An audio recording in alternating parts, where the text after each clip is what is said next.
Buenas noches, fanáticos. Bienvenidos a otro programa de fanáticos de la Fórmula 1 desde aquí, desde la Asociación Argentina de Volantes. El día de hoy nos acompaña Fernando Croseri, quien es hoy en día vicepresidente de la Asociación Argentina de Volantes, pero también es ex piloto y ex campeón, no solo nacional, sino internacional, campeón de Fórmula 3 Brasil, campeón de Fórmula 3 Sudamericana, campeón de clase A de turismo internacional, supo correr en Fórmula 2 Codasur, en Renault Argentina, en TC 2000, en Top Race, bueno, en más de 30 años de trayectoria. Para nosotros es un honor y por supuesto agradecer en nombre de fanáticos que estemos en esta casa tan importante para el automovilismo argentino. Bueno, muchas gracias. Contentos también de acompañarlos en este programa, que estén en nuestra casa. La Asociación Argentina de Volantes es una entidad, como muchos saben, que tiene ya 93 años de vida, es única en su tipo en el mundo y para nosotros es un orgullo, para toda esta comisión directiva es un orgullo poder estar desde acá acompañando todo lo que tiene que ver con el piloto y con todas las actividades, porque acá en este salón que tenemos hoy hacemos muchas actividades referidas no solo al deporte, sino también a la cultura, al arte y a todo. Así que es muy lindo que nos estén visitando acá y grabando desde acá. Muchas gracias y bueno, como siempre también estamos con Luis Delgado, como cada programa. Luis, bienvenido. ¿Qué tal? Muy buenas noches a todos los fanáticos que nos siguen a través del canal 542 de Flow y a todos los amigos de Latinoamérica que nos siguen a través de la retransmisión en nuestra página de Facebook y también por nuestro canal de YouTube. Listo para pasar un lindo programa con los invitados. Así es, vamos a empezar por Fernando. Nos interesa saber cómo surgió la Asociación Argentina de Volantes. Mira, surge en el año 1931 a raíz de un accidente que sufre un piloto en aquel momento que no tenía familia, era un inmigrante italiano y lamentablemente falleció en ese accidente. Entonces ese mismo día, la tarde de ese día trágico, todos los corredores se juntaron y dijeron, bueno, ¿cómo hacemos con este piloto que no tiene familia, no tenemos a quién llamar? No sé. Y ahí se juntaron y tuvieron la genial idea de formar a partir de ese día la Asociación Argentina de Volantes para poder darle sepultura a ese piloto y ahí a partir de ahí quedó instaurado que cada vez que un piloto tenía un accidente o alguna situación en carrera, todo ese grupo de pilotos lo iba a socorrer. Así se formó la asociación en aquel año. Y luego continuó con esa esencia por muchísimos años hasta el día de hoy. Pensá que más o menos en la actualidad nosotros cubrimos unos 1.500 accidentes por año en toda la Argentina, ¿no? Alrededor de 60 carreras por fin de semana y tenemos una actividad muy intensa que bueno, se respalda en todo el apoyo que tenemos de nuestra comisión directiva, de todo el grupo que trabaja incansablemente en distintas áreas, más todo el personal fijo de planta aquí en la asociación, que es el que está permanentemente atrás de cada internación, atrás de cada problema para buscarle solución rápida. Qué fabuloso esto, ¿no? De tener para el piloto un lugar donde estar, donde socorrerse, donde poder asistir en caso de que tenga algún inconveniente, y no, porque también hay muchas veces que hay celebraciones y hay, por ejemplo, como siempre digo, en esta ocasión tenemos la exposición de los chicos de Fuelart con un homenaje a Juan María Traverso, entonces la Asociación Argentina de Volantes no es solo para los accidentes. Así es, exacto como comentás. Bueno, la asociación a través de la figura de Juan María, todos los años que nos acompañó, que fueron más de 23 años, siempre tuvimos un norte, que era poner mucho énfasis en todo global el piloto, no solamente cuando tenía el accidente, sino también en todo lo previo. En todo lo previo fue que también logramos realizar en esta gestión de estos años un centro de alto rendimiento del Autódromo de Buenos Aires, un hospital para el piloto en el Autódromo de Buenos Aires que funciona permanentemente. Y ahí, bueno, pudimos plasmar un poco todas las ideas que habíamos traído, los que habíamos podido correr afuera, teníamos una idea de lo que queríamos hacer como centro de entrenamiento y de la mano de muchos colaboradores pudimos ir plasmando eso, pero siempre con el norte de Juan María, que fue el que nos acompañaba permanentemente en todo. Y después este salón que tenemos, que fue inaugurado post pandemia, que realmente fue un éxito y un logro haber podido lograr esto cuando todo el mundo estaba en pandemia. Nosotros comenzamos con los permisos para poder instalar acá esto, para poder reformar toda la estructura del edificio, y gracias a Dios lo pudimos hacer. Con el esfuerzo de todo lo que la asociación había hecho durante tantos años, decidimos hacer la inversión de este edificio, remodelar no solamente las oficinas que están en el primer piso, como también un lugar para la comisión directiva, una sala especial, y esta sala, que es una sala concretamente para eventos que tienen que ver con lo deportivo, cultural, social, con todo lo que involucre a la parte social como cualquier institución. Y estamos muy orgullosos porque es un salón muy lindo. Hoy tenemos, gracias, como decías, a Folar, la exposición de Juan María, pero en otras oportunidades tenemos otros pilotos, otras actividades, y se hacen presentaciones de carreras, se hacen anuncios de conferencias de prensa, se hacen fiestas de fin de año de cierre de campeonatos. Y bueno, todo el público fierrero, todos los amantes de esto, lo han tomado como un lugar propio. Entonces nos pone muy contentos que cuando están acá podamos tener este tipo de eventos. La verdad que para el piloto y para el mundo fierrero, como decías, es fabuloso tener un lugar a donde ir. Ahora, me contó un pajarito, porque a mí me gusta ser medio chusma, que ustedes estuvieron muy cerca de Franco Colapinto. Sí, estamos muy cerca. En lo personal tengo una muy buena relación con el padre, con Franquito, lo acompañamos varias veces. Hizo una conferencia de prensa acá en un momento. Y siempre estamos tratando de generar cercanía con él. No te olvides que vivió muchos años en Europa solo. Y bueno, conocimos ese proceso. A los que alguna vez estuvimos en Europa sabemos lo duro que es estar solo al principio. Y bueno, la importancia que tiene de acompañar, ¿no? De acompañar con un grupo como hacíamos nosotros. Hemos festejado en algún momento un cumpleaños de él en Europa, cuando nos tocó viajar. Y siempre acompañándolo y esperando ahora, bueno, que se dé la gran noticia que todos queremos, que finalmente pueda demostrar todo ese talento que tiene, todo eso que aprendió, el esfuerzo que hizo viviendo allá tantos años para lograr este merecido lugar que está teniendo hoy en la Fórmula 1 y que, bueno, espero que lo podamos ver corriendo, que va a ser una alegría enorme para todos los argentinos. Sí, sin duda, porque sería volver a tener un piloto argentino después de Carlos Reutemann, que fue el último en la máxima categoría del automovilismo mundial. Y vos que estuviste corriendo internacionalmente, ¿no? ¿Cómo ves el salto de tecnología de la fórmula de aquel entonces a la fórmula de este entonces? Es terrible, es enorme, la tecnología es enorme, no para. Y bueno, yo allá por el 89-90 había llegado a Europa para correr en la Fórmula 3000, que es como si fuera hoy la Fórmula 2, era la antesala de la Fórmula 1. En aquel momento corríamos con los motores que dejaba la Fórmula 1 el año anterior, que eran los Cosworth 8 cilindros de 600 caballos y chasis de fibra de carbono ya. Así que eso era un poco, era como empezaba ahí toda esta escalera que se fue produciendo después con los años, que hoy tenés que hacer Fórmula 3, Fórmula 2 y Fórmula 1, ¿no?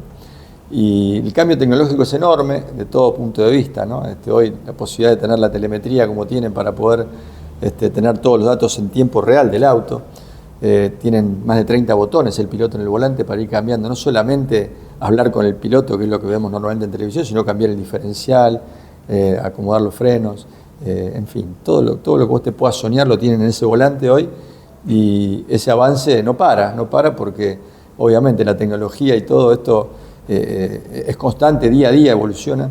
Y muchas de las cosas que ya están preparadas, que todavía no las vemos nosotros, porque los equipos trabajan con 2 años de anterioridad, preparando cosas en los autos, y hay muchas de las cosas que no sabemos, y que, bueno, en el simulador también, la ventaja del simulador. Yo llevaba un circuito en Europa y tenía que ir a caminarlo a pie para revisar, para ver las curvas, y hoy los chicos tienen la posibilidad de poder ponerse en cualquier lugar del mundo y estar viendo el circuito que van a correr con una calidad increíble de acercamiento a la realidad, ¿no? Los acerca mucho el simulador a la curva, a la velocidad, a la fuerza G que va a hacer, todo. Pero tampoco yo a veces digo, no es lo mismo en el simulador poner el botón y volver a play que pegártela en el auto cuando salís todo dolorido. Entonces, bueno, hay unas diferencias todavía. No, y hablando de avances, también obviamente hubo un avance en tema de seguridad, no solamente en el aspecto tecnológico, porque en tu época, hace muchos años atrás, era bastante rudimentario la seguridad en los autódromos, no solo de Europa, sino también de acá de Argentina. No, por supuesto, la seguridad, bueno, yo creo que lo más impresionante de la seguridad de estos años fue el halo. Sí. Todo lo que significa el halo, para nosotros que íbamos con la cabeza prácticamente fuera del auto, los guardrails, todo, cuando un auto se montaba arriba de otro, todas esas cosas, hoy el halo ya lo demostró, ¿no? La cantidad de vidas que ha salvado, y también las estructuras de fibra de carbono. Eso ha solucionado enormemente, porque la fibra de carbono no se prende fuego, es 20 veces más resistente que cualquier material y es mucho más liviana. Entonces tenés ventajas por todos lados donde lo mires. Así que bueno, todo lo que tiene que ver con seguridad, obviamente que ellos lo tenemos que apoyar, ¿no? Y eso nos ayuda a generar mucha más confianza en los pilotos, mucha más, en fin, que todo sea mucho más seguro. Además de las pistas, ustedes vieron lo que son las pistas hoy, las vías de escapes que hay, cómo funcionan los servicios. Bueno, todo eso se va agilizando día tras día y es importantísimo. Sin duda. Contanos un poquito alguna anécdota que tengas de una carrera que te haya marcado y que hayas dicho, por esta carrera yo quiero seguir siendo piloto, o por esta carrera quiero dejar de ser piloto. Querer ser piloto lo soñé siempre desde que era muy chiquito, desde que tenía 6 años, desde que competía en el colegio con los autitos de plastilina. Desde ahí fue siempre mi pasión por los autos. Siempre me enfoqué en el automovilismo, si bien hice otros deportes, pero nunca hubo ninguno que me diera la sensación que me generaba poder correr. Obviamente que para poder hacer eso tenés que tener el acompañamiento de tu familia, porque es muy difícil, el automovilismo no es un deporte barato, tenés que tener cuando empezás alguien que crea en vos, o tu familia o vos, pero tenés que tener presupuesto para poder intentarlo. Y fue una carrera muy linda. Yo de muy chico empecé a ahorrar para comprarme un auto de carrera, lo iba pagando por mes durante mucho tiempo. Porque cuando yo comencé, vos no podías correr hasta que no tenías el registro de calle. Recién a partir de los 18 años podías acceder al registro de corredor de autos. Entonces me llevó un tiempo poder ir ahorrando para conseguir mi primer auto de Fórmula Renault. Y fue muy lindo, sí, obviamente la primera carrera uno se acuerda siempre, la victoria fue en Uruguay, en la Fórmula Renault, se llamaba en ese momento. Y pude ganar esa primera carrera en Uruguay, que fue increíble, con muy poco presupuesto, con muy poca estructura. Éramos 2 mecánicos y yo, íbamos con una camioneta de tráiler, nada que ver con las estructuras que hoy hay actualmente en la Argentina. Hoy necesitas una estructura importante para ganar en cualquier lado, no solamente de mecánicos, de toda la tecnología, sino también de equipamiento de camiones. Es mucho más grande la tecnología hoy.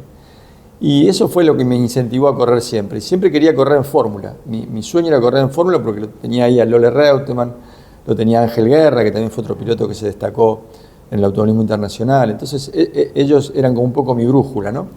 Juan María, que había viajado justo en aquel momento a correr en Europa, en el 79-80, cuando yo estaba empezando. Yo empecé justo en el 78-79. Y bueno, todo eso es lo que me motivaba para hacer. Y después no, algo que me haya querido hacer dejar de correr, nada. Simplemente fue la decisión en un momento de darme cuenta que había corrido por 30 años, que había logrado 2 campeonatos, 2 subcampeonatos, había corrido donde me había querido siempre. Y me pareció que ya era el momento, porque todo tiene un ciclo en el tiempo, en la edad, sobre todo para cuando los autos son así de fórmula, ¿no? Después me tocó correr en TC2000 también, pero ya más grande, y sentí que en un momento, bueno, dije ya, este es mi momento para empezar a dejar de correr. Y siempre te quedó ahí esa cosita de felicidad, de que hiciste lo que quisiste hacer, tu pasión, y lo estás trasladando ahora a ayudar a otros pilotos mediante la Asociación Argentina de Volantes. Sí, así es. En el momento que yo entré a la Asociación de Volantes, fue el momento justo que dejaba de correr, y hubo un presidente acá que se llamó Carlos Sodón, que era amigo mío, y bueno, junto con Oscar Gómez, que también es una persona de la Asociación de Volantes, que era el que iba todos los días, todos los fines de semana a las carreras, nos propusieron integrar una comisión directiva. Yo en ese momento, cuando todavía estás ahí medio de correr, no sabés bien cómo era lo de la directivo. Entonces, bueno, pero más que nada por la cercanía que yo tenía con Carlos Sodón y con Oscar, fue que le dije, bueno, no sé, llámeme cuando haya algo que hacer, que pueda apoyar. Y me fueron llamando una vez, 2 veces, y después me fui enganchando, obviamente, me fui enganchando a partir de una excelente dirigencia que vi esa comisión que se creó, donde estaba el que es actualmente presidente de la asociación, el licenciado Daniel Higoillo. Me fui enganchando, me fueron proponiendo cosas para que pudiera hacer, en qué podía yo aportar algo de la experiencia. Y bueno, una cosa me fue llevando a la otra, una a la otra, y así llegamos hasta el día de hoy con toda nuestra querida asociación. La verdad que para nosotros es un placer tenerte acá, Fernando, que nos cuentes todas estas historias y sobre todo agradecerte nuevamente de parte de todo el equipo de fanáticos por este lugar tan lindo que está acá en Billinghurst 880, la Asociación Argentina de Volantes, porque nosotros hacemos nuestro programa desde acá, lo hacemos con mucho cariño y mucho respeto, y la verdad que agradecerte a vos y hacer extensiva a toda la comisión directiva por dejarnos hacer nuestro programa acá. Y ¿hay algo más que quieras decir? Algo que le puedas, un mensaje que le puedas dejar a los jóvenes que quieren iniciarse como pilotos en Argentina? Primero tenés que tener la pasión para hacer esto, porque estos son 100 fracasos y un éxito. No es que todos los días ganás, entonces tenés que tener mucha fuerza de voluntad. Y la otra, que todo el talento, todo lo que puedan tener, todo lo que puedan aplicar, se mejora entrenando. O sea, si sos bueno y entrenás, sos mucho mejor. Eso me lo dijo ya hace muchos años Froilán González, que era nuestro querido amigo y presidente de horario. Y hoy, con todo lo que tenemos al alcance para poder entrenar, la verdad, los pilotos lo hacen. De hecho, que se usa muchísimo el centro de alto rendimiento, los pilotos usan todo. Pero el que quiere, el que tiene la pasión y además puede dedicarse, porque esto también te requiere, para ser profesional te requiere un entrenamiento 100%. Estar todo el día atrás del auto de carrera, de los sponsors, de las relaciones públicas, tenés que manejar todo. Y hay un momento en que todo eso recae sobre el piloto. Porque como decía Bonavena, cuando te subís al ring te sacan el banquito. Sí. Acá es igual, cuando nosotros tenemos todo un montón de cosas que nos acompañan, pero cuando llegamos ahí tenemos que estar solo con el volante y con la pista. Y entonces el consejo es ese, tratar de entrenar, de estar siempre un pasito adelante, porque el automovilismo es progreso permanente, tecnología. Y vos cuando estás corriendo a un nivel tenés que estar siempre un pasito adelante del resto para poder ganarles. Y otra consulta, para un piloto que se está iniciando y quiere estar involucrado en la Asociación Argentina de Volantes, ¿cómo tiene que hacer? Acercarse acá con nosotros, siempre recibimos a todos los pilotos, escuchamos sugerencias, a quien se quiera sumar en alguna comisión para trabajar, para hacer algo, siempre serán bienvenidos. La asociación es una casa abierta para todos los corredores. Perfecto, bueno, ya escucharon a los nuevos pilotos, a todos acérquense a la Asociación Argentina de Volantes, que acá siempre van a ser bien recibidos. Fernando Croseri, muchísimas gracias por estar esta noche con nosotros. Muchas gracias a ustedes, muy amables por la invitación, fue un gusto y bueno, espero que sigamos haciendo muchas notas más acá y que sigamos teniendo muchos visitantes para siempre estar en tu programa. Gracias. Gracias, muchas gracias.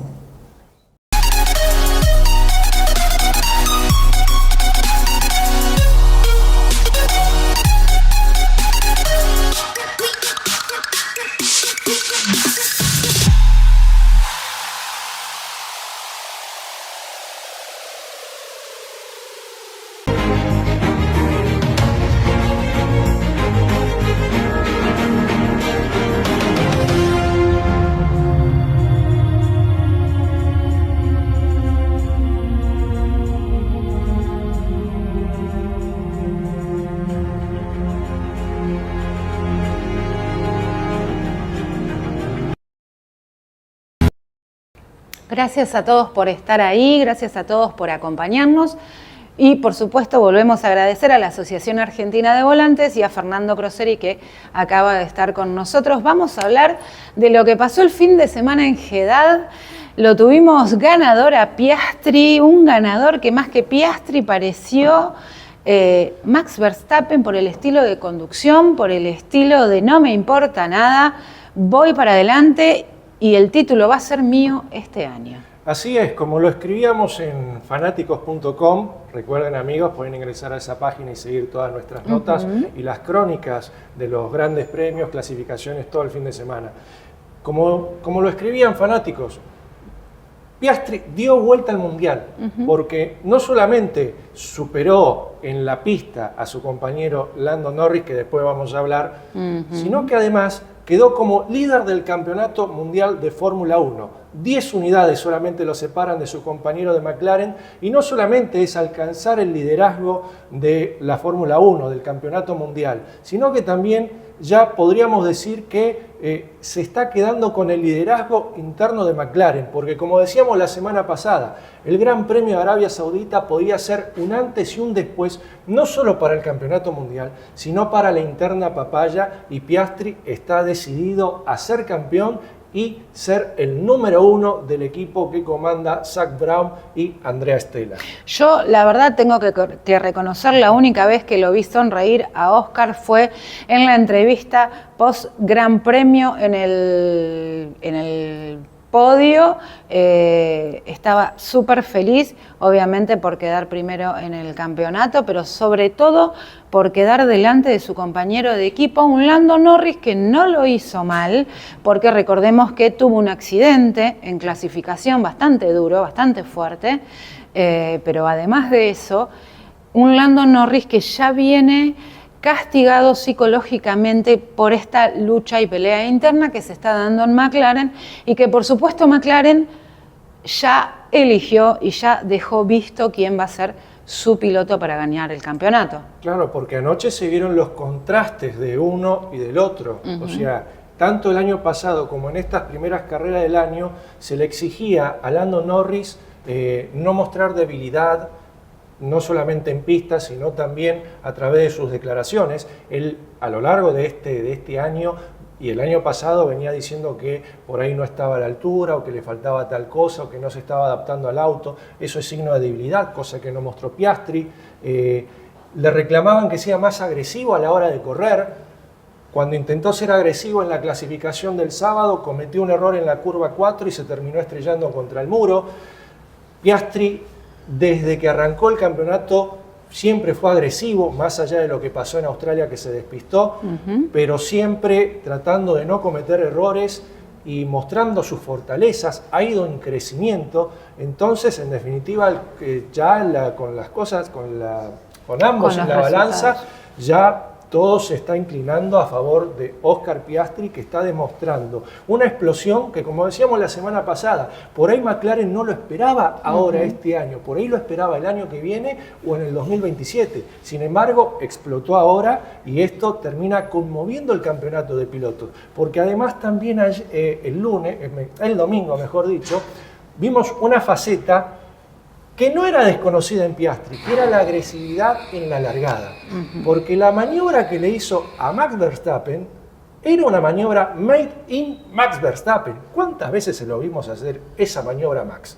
Muchas veces lo hemos visto, y bueno, también si Max no iba por afuera, terminaban los dos, claro. Terminaban los dos chocándose, claro, y ninguno de los dos seguía en carrera. Max tuvo un poquito más de conciencia, digamos, en ese momento, y se escapó. Después fue sancionado, y realmente yo creo que Max Verstappen jamás esperó, mejor dicho, que Piastri largar de la manera en la que largó. La largada de Piastri fue absolutamente genial, como las largadas que hace Fernando Alonso, ¿no?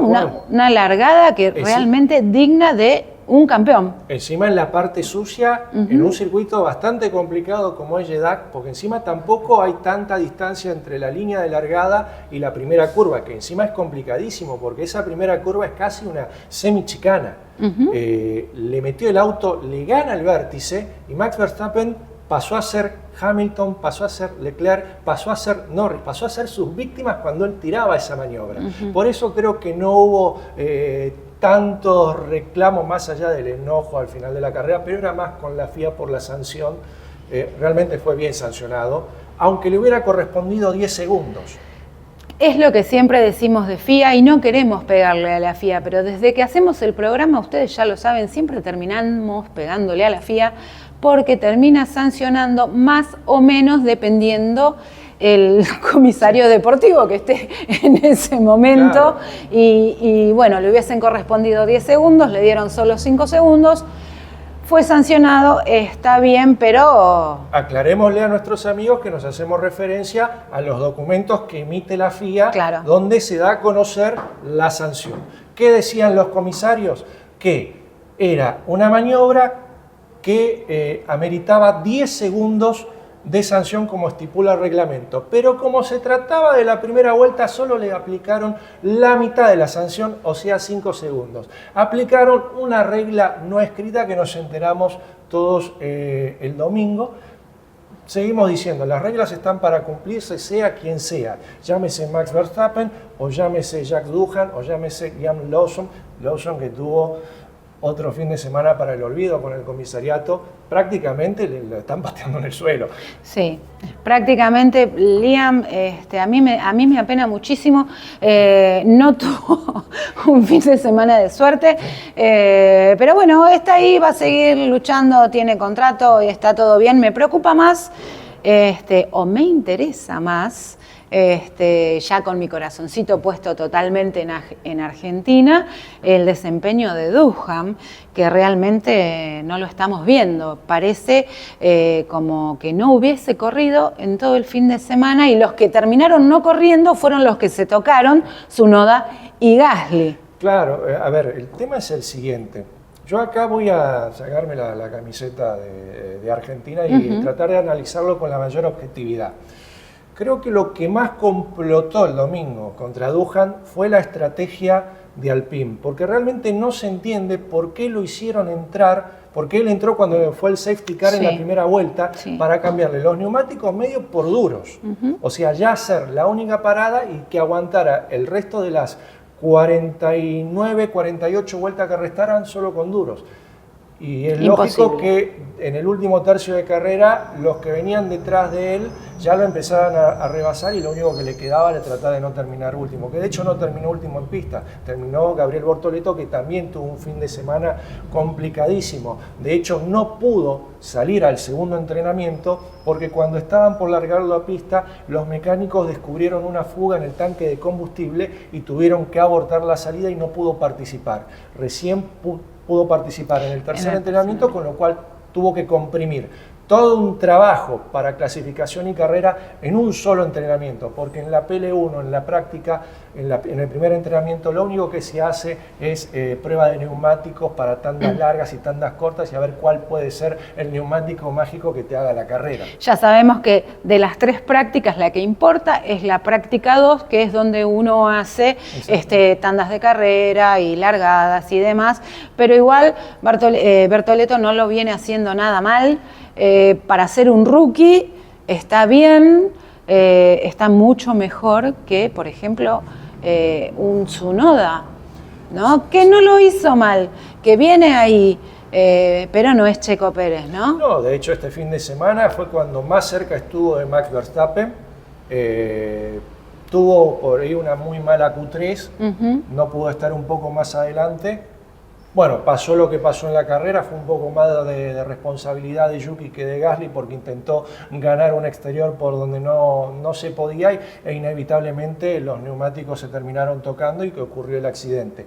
Parecía que podía volver a pista, pero era imposible. Había dañado la suspensión trasera derecha y no había arreglo, así que no le tocó otra que abandonar. Pero es otra actuación decepcionante, porque Red Bull no te evalúa lo que vos hagas en entrenamiento o en clasificación. Claro. Para Red Bull lo único que vale es cómo llegues a la bandera de cuadro, y en este caso Yuki no pudo sumar, como sí lo hizo hace una semana, pero uno no cree que el asiento de Tsunoda está en riesgo.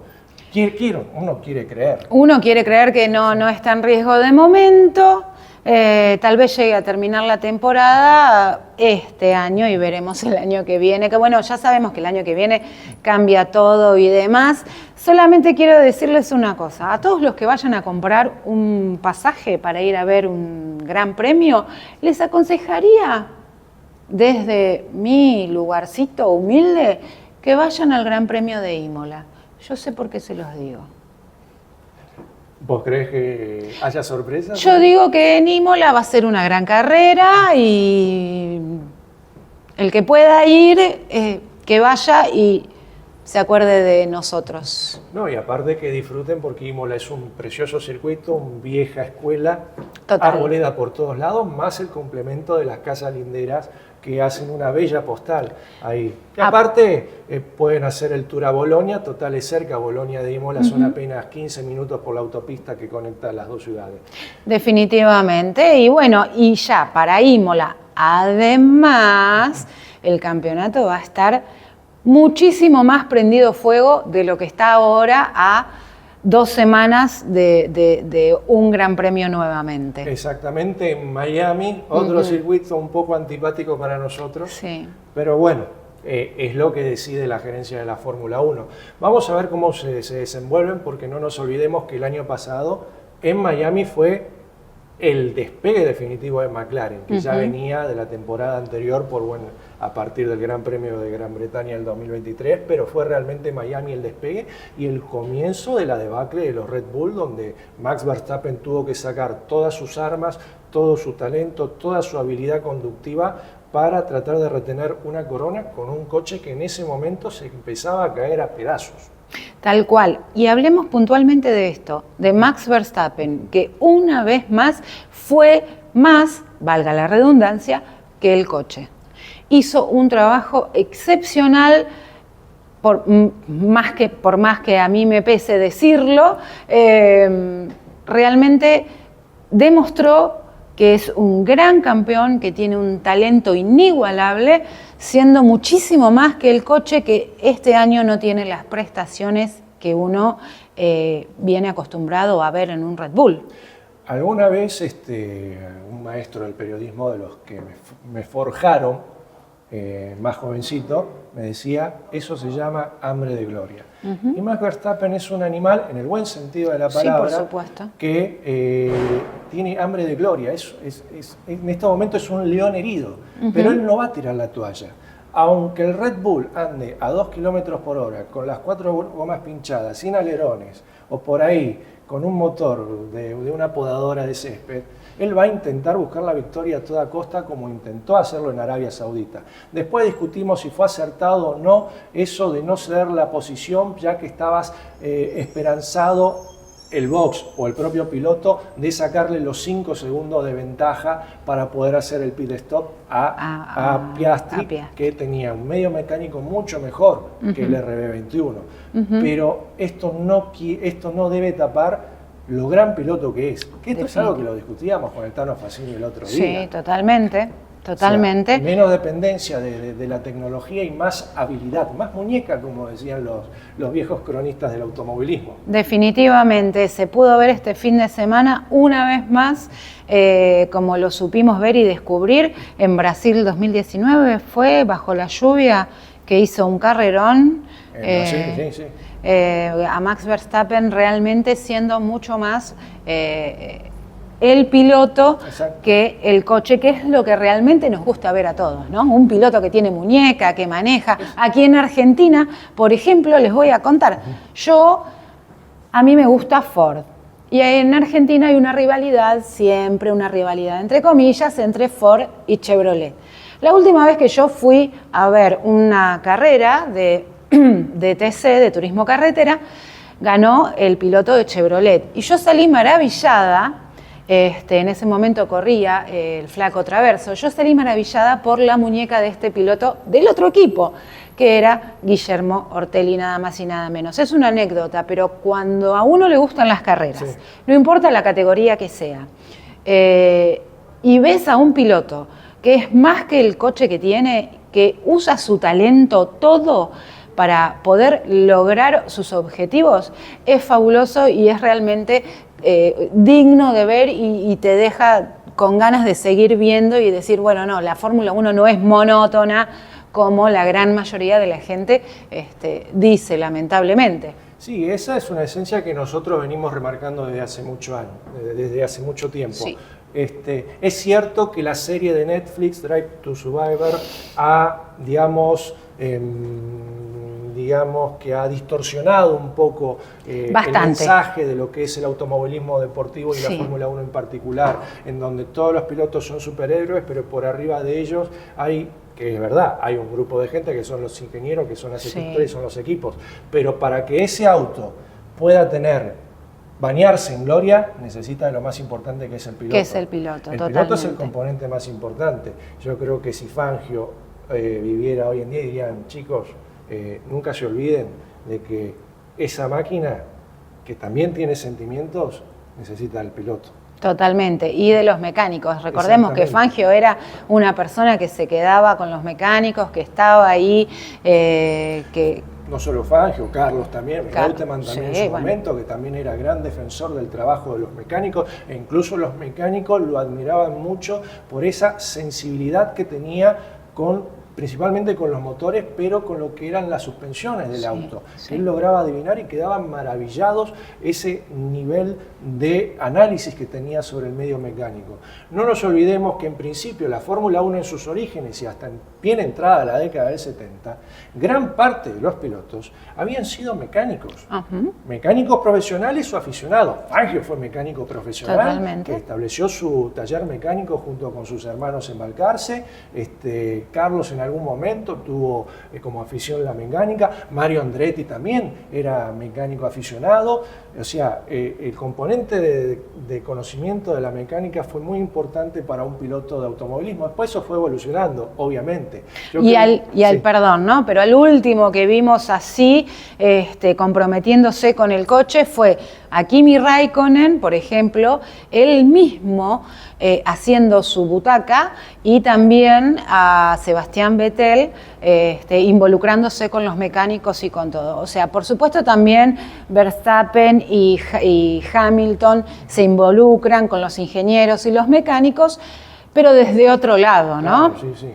Aunque Max tiene un poquito más de conocimiento de mecánica, un poco heredado de los tiempos que armaba con su padre los karting, que hay videos de todo eso. Pero yo recuerdo una vez en una clasificación, creo que hace 2 o 3 años atrás, tenía un problema, no lo podían resolver en el box y Max dice, me parece que es el palier.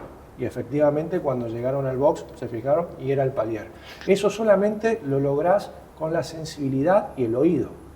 Y mucho trabajo que sabemos que Max Verstappen no hace otra cosa que trabajar y después en algún momento estar con su señora, su pancita y la hija de su señora. Se nos terminó el programa por el día de hoy. Les agradecemos un montón a todos por estar ahí. Nos vamos a ver la semana que viene sin Gran Premio. Vamos a tener otro invitado. Agradecer a la Asociación Argentina de Volantes, al canal Somos 542, por el que nos van a ver los días jueves a las 21 horas.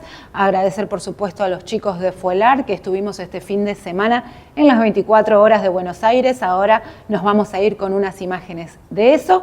Y agradecerte a Luis, y nos vamos a estar viendo la semana que viene, si Dios quiere. Así es, nos estaremos reencontrando la próxima semana para seguir rememorando lo que dejó esta primera 3 carreras encadenadas de la temporada y una evaluación de lo que estamos viendo hasta el momento. Y a los amigos que no dejen de visitar nuestra página www.fanáticos.com, toda la información de la Fórmula 1, y también a través de nuestras redes sociales en en X, en Instagram y obviamente por Facebook. Nos vemos la semana que viene. Bueno, es una emoción después de tantos años. Imagínate que fue del año 66 que se inició la primera carrera. Corrimos 3 años nada más porque lo terminaron sacando de categoría. Y por esto había un dolor de cabeza, viste, a los autos modernos. Y bueno, muy contento de estar hoy acá, viste, que Mario me haya invitado. Y bueno, contento que él lo tenga el auto por lo que ha hecho para recuperar este auto. La verdad que muy contento.